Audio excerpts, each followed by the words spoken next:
party till 1 a.m., friends, kids, baptism at 8 a.m., make a video the next day. Let's do this.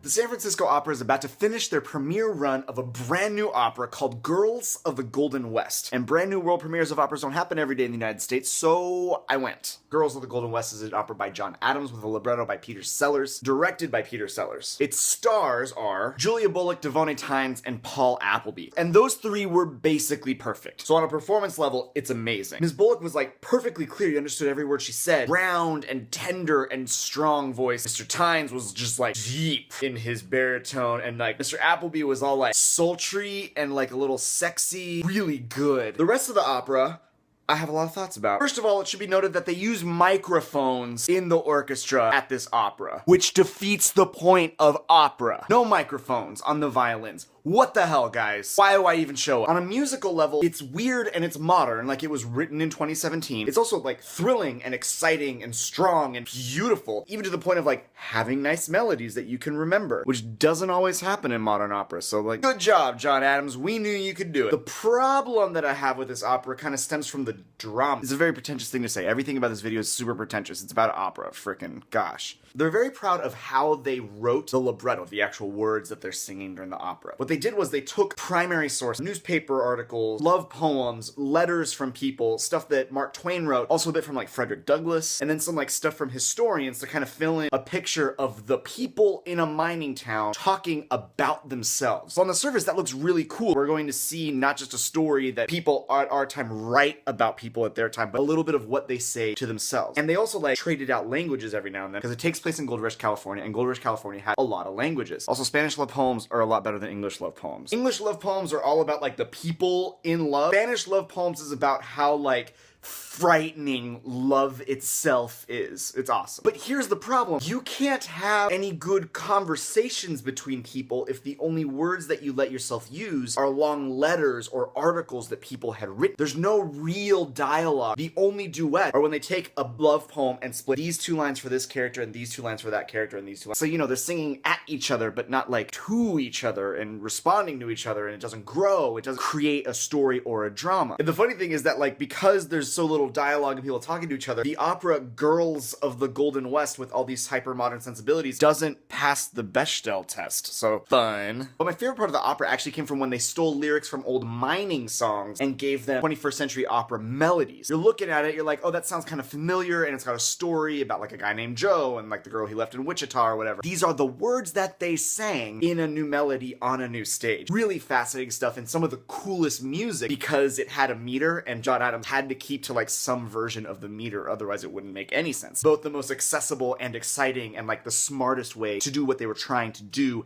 in the opera. It was also where they tried their best to solve the problem that they had. So you're singing a song and you've got to somehow get from where you are now to a story and a problem and a solution. So what you do is you sing the words and then things happen around you and you react. The story is told physically while the lyrics kind of happen within it. And this can work if you have a good enough director. You'd think it would work this time because they had freaking Peter Sellers directing it. Peter Sellers is known not only as one of the greatest living opera directors, but he's also known as the guy that makes weird John Adams operas make sense. He's the one that directed all of John Adams' famous operas, Nixon in China, Death of Klinghoffer, Dr. Automata. So he should be able to be good enough at what he does to make this work. And he's not. And it sucked. So many times I'm watching this opera and I'm like, you're not getting me there, and now there's a new song with a new topic, but the same story is happening. This is a 3-hour opera now. What? So it's almost like they picked a challenge that was too difficult for them, or they picked a director that wasn't up to the challenge of the libretto, except that the director picked the libretto. Come on, Peter. Also, your stage wasn't that good. It just had trees. It's like narrow tree things. Big dramatic pieces of the story, the people falling in love, the people defending themselves by killing somebody, they had nothing to do with the lyrics of the show. And that's really hard to watch unless unless you are excellent. Actually, a great example of this, of really good staging that took the limits of lifting a text directly and trying to put it on stage, was Natasha Pierre and the Great Comet of 1812, which just closed on Broadway. Also, the fact that they were pulling in text from the same time but from different people in different places made you kind of confused about what story was getting told, especially at the end of the show, which ends with a hanging of a woman that stabbed a guy that tried to rape her. So these are invented characters that are using real people's words on a stage. And so during this trial and right before the hanging, she gives no defense for herself. I killed him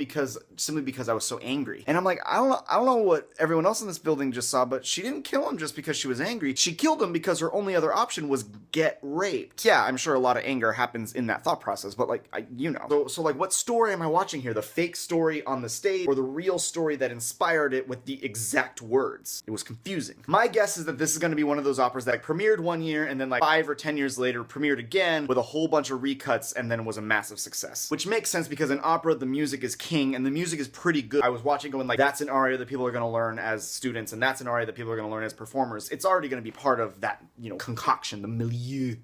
I love how pretentious this video is. Also, weird complaint, the dancing was not that good. There was these 4 saloon girls / prostitutes that are supposed to dance around. Fun fact, there was a woman in front of me at this opera that was complaining that there was so much prostitution in an opera about multiple women in the Gold Rush era. And I was like, what did you expect? They were choreographed to look like they had the same amount of skill in dancing as a saloon girl at the time. Just not that much. But the thing is, if you're gonna stage an opera with weird anachronisms like neon signs for Sierra Nevada beer in your saloon, maybe you could have weird anachronisms good choreography? Girls of the Golden West by John Adams, libretto by Peter Sellers. 7 out of 10. Would listen to again. Thank you so much for watching, and happy Advent. Advent, just like Lent, is a time of prayer and fasting and almsgiving, so please, please, please consider joining me and a bunch of other Catholic YouTubers to donating to Mary's Meals. Mary's Meals is an amazing, amazing charity. It started out giving just meals to people in their local community, and it became a global network of helping starving children. We, as a YouTube Catholic community, are committing ourselves to $5,000 raised by Christmas. So please go down to the link in the description and find it in your heart to donate and give a Christmas gift. Also, please remember to subscribe, put on the notification, tell your friends, and I'll see you next time.